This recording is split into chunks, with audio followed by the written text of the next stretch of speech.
दोस्तों, आज की वीडियो में हम बात करेंगे कि फेमिनाइन एनर्जी की अपनी मैस्कुलाइन एनर्जी से मिलने के बाद फेमिनाइन किसी और की तरफ अट्रैक्ट नहीं होती, किसी और को अपनी लाइफ में नहीं चाहती। चाहे वो मैरिड हो, अपनी ट्विन से मिलने के बाद वो किसी और की नहीं होना चाहती, ना ही किसी और के पास जा पाती, ना ही अपनी लाइफ में आगे बढ़ पाती।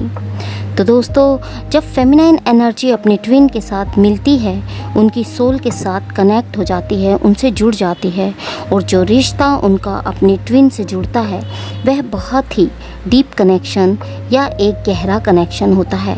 और फेमिनाइन बहुत ही गहराई से उनके साथ जुड़ जाती है, और जब वो उनसे जुड़ जाती है तो उसे नहीं पता होता वो किस दुनिया में आ गई है। एक बफल फेस को वह जीती है और ऐसी प्यारी दुनिया वो अपने इर्द गिर्द बना लेती है और उसमें खोती चली जाती है। ऐसे में अचानक यह रिश्ता सेपरेशन में चला जाता है। यह सेपरेशन काफ़ी लॉन्ग टाइम तक हो सकता है। इस सेपरेशन के दौरान वो बिल्कुल टूट जाती है। इतना पेन वो फील करती है जैसे उसकी दुनिया ही ख़त्म हो गई है। वो एक जिंदा लाश की तरह हो जाती है। यह पेन वो बर्दाश्त नहीं कर पाती, ना ही अपनी 3D लाइफ में जो जी पाती है। हालत ऐसी हो जाती है कि वो इतनी लो एनर्जी में चली जाती है कि ना तो वो चल पाती, ना ही सांस ले पाती है। उनका दम घुटने लगता है। मैस्कुलाइन को चेज़ करती है तो वहाँ भी उसे कोई सुकून नहीं मिलता। मैस्कुलाइन एनर्जी उन्हें ना तो संभालती है और ना ही उनके आंसू पोंछती है। वो बिल्कुल अकेला फील करती है। लगने लगता है कि उसे बिना गलती की सज़ा मिल रही होती है। दूसरों के साथ अन्याय को वो सह नहीं पाती। हमारी फेमिनाइन इस प्रकार की होती है। अगर दूसरे की खुशी के लिए उन्हें कुछ सेक्रीफाइस करना पड़े तो वो कर देती है। मैस्कुलाइन जब उनसे दूरी बनाते हैं, थर्ड पार्टी में चले जाते हैं, तो फेमिनाइन को एहसास होता है कि उनके साथ कुछ गलत हुआ। उसे वो एक्सेप्ट नहीं कर पाती और मैस्कुलाइन को चेज़ करती है। उसे वो भूल नहीं पाती। अपनी नॉर्मल लाइफ में जो वो जीती आ रही थी, वो लाइफ, वो उसकी दुनिया पूरी तरह से बिखर जाती है।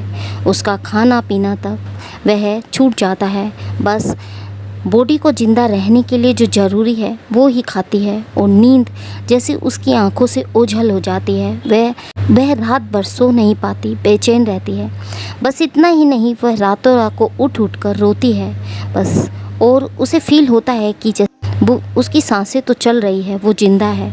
और अपने मैस्कुलाइन से बस एक ही सवाल वो करती जाती है कि मेरे इतने ट्रू डीप लव को बिना किसी रीज़न के क्यों ठुकरा दिया, मुझे मरने को क्यों छोड़ दिया, मेरा क्या कसूर था। अपने अस्तित्व को वह भूल जाती है। जहाँ वो बचपन से ही इंडिपेंडेंसी में रहती है, इस वक्त वो को इंडिपेंडेंसी में आ जाती है। यहाँ हमारी फेमिनाइन एनर्जी डिवाइन मैस्कुलाइन से ट्रिगर से दुखी होकर डिवाइन फेमिनाइन बनने के सफ़र पर चलने लगती है, खुद को तलाशने लगती है। पूरा यूनिवर्स उस वक्त उन्हें सपोर्ट करता है और वो अपने मैस्कुलाइन को चेज़ करना बंद कर देती है। ऐसी कंडीशन में मैस्कुलाइन एनर्जी रेस्टलेस एनर्जी में आ जाते हैं। उन्हें लगने लगता है जैसे कुछ छूट रहा है। अकेलापन उन्हें खाने लगता है। उनकी पूरी आत्मा जैसे खाली होती जा रही है। उस वक्त मैस्कुलाइन को डिवाइन द्वारा समझाया जाता है कि वो पॉजिटिव एनर्जी से दूर हो रहे हैं और डिवाइन से दूर हो रहे हैं। बट मैस्कुलाइन को पूरी तरह से समझ नहीं आता और वो फेमिनाइन की तरफ भी आते हैं और उन्हें रीज़न भी बताते हैं कि उन्होंने ऐसा क्यों किया। जो लोग उनके यानी हमारी फेमिनाइन के अराउंड होते हैं वो भी उन्हें फेस नहीं कर पाती। हमारी फेमिनाइन की हालत ऐसी हो जाती है कि जैसे बिन पानी के मछली। पर मैस्कुलाइन का सपोर्ट उन्हें नहीं मिलता तो वो डिवाइन की शरण में जाती है, उनसे प्रे करती है, दिन रात दुआ करती है, ईश्वर मुझे इस पेनफुल जर्नी से बाहर निकालो, इस पेन से बाहर निकालो। और ख़ुद पर इनर वर्क स्टार्ट करती है। उनका अपना ऑरा स्ट्रॉन्ग करती है, स्पिरिचुअल होने लगती है। और इस स्पिरिचुअलिटी के कारण उनमें एक तेज आता है और वो परिवर्तित होने लगती है। जब फेमिनाइन एनर्जी अपनी ट्विन से मिलती है तो अपने हार्ट के साथ, उनकी सोल के साथ जुड़ जाती है और एक अद्भुत कनेक्शन बनाती है। वो तब नहीं जानती होती कि वह ट्विन सोल कनेक्शन में है या फिर ट्विन जर्नी क्या होती है। और और उनके अराउंड जो दूसरी एनर्जी होती है, यानी उनके जो सोलमेट होते हैं, या फिर अगर वो पहले से ही मैरिड हैं तो वो उनकी ओर अट्रैक्ट होने लगते हैं, बट फेमिनाइन उनकी ओर अट्रैक्शन को फील नहीं कर पाती। वो किसी और की तरफ अगर हस्बैंड वाइफ भी हैं तो उनकी ओर चाहकर भी अट्रैक्ट नहीं हो पाती, उनसे कनेक्ट नहीं हो पाती। मैस्कुलाइन से परेशान होकर अगर वो अन्य किसी के पास जाना भी चाहे तो नहीं जा पाती। अगर मजबूर होकर जाती भी है तो वो हृदय से उनकी ओर आकर्षित नहीं हो पाती।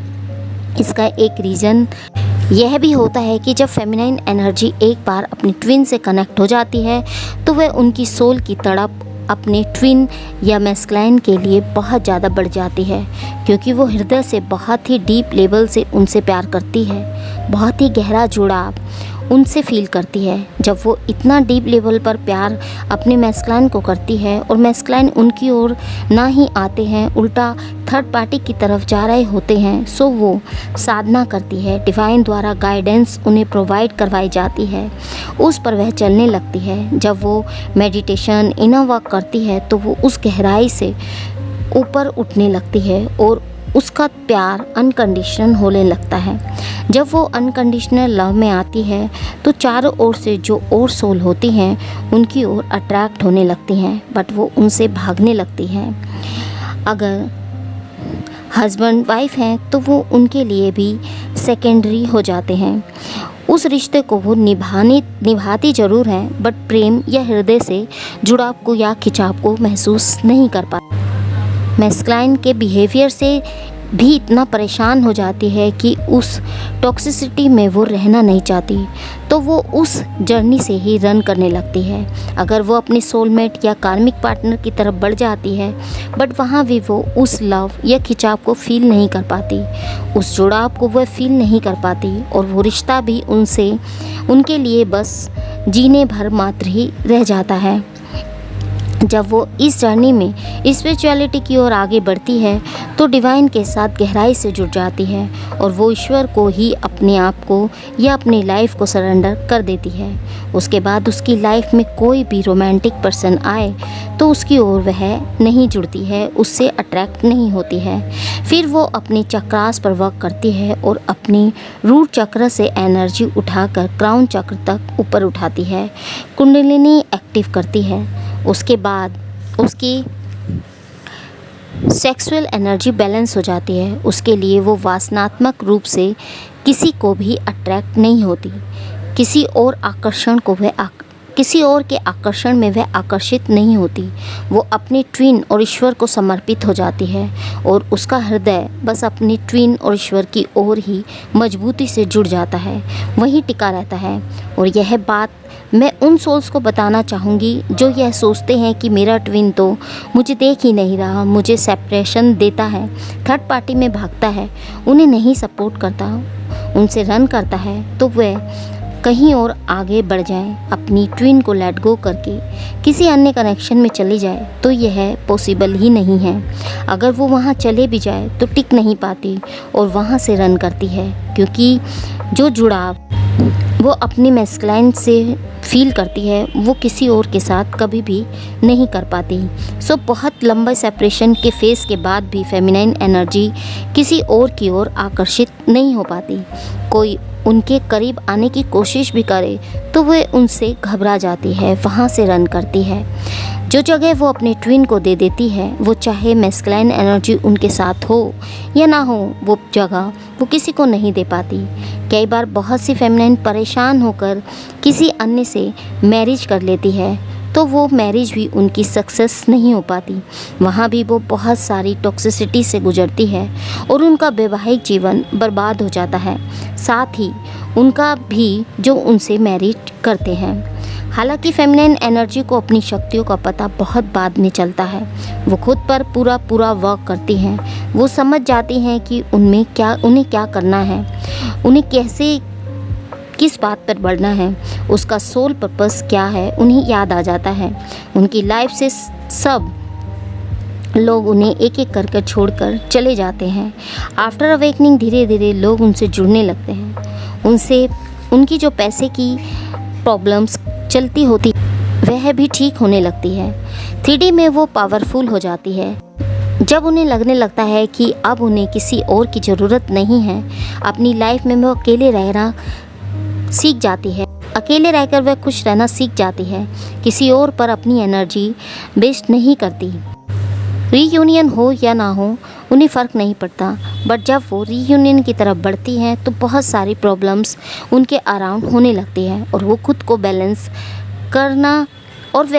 बैलेंस करती हैं। बहुत सारे ट्रिगर ट्रॉमा से वह निकलती हैं और जब उन्हें मैस्कुलाइन एनर्जी या किसी भी इंसान का सपोर्ट उन्हें नहीं चाहिए होता, normally feminine energy childhood traumas के कारण बैलेंस से बाहर होती हैं। उनमें मैस्कुलाइन एनर्जी एक्टिव होती है और फेमिनाइन हमेशा लो एनर्जी में रहती हैं। दूसरे की खुशी के लिए वह अपनी खुशियों को सैक्रिफाइस करती है।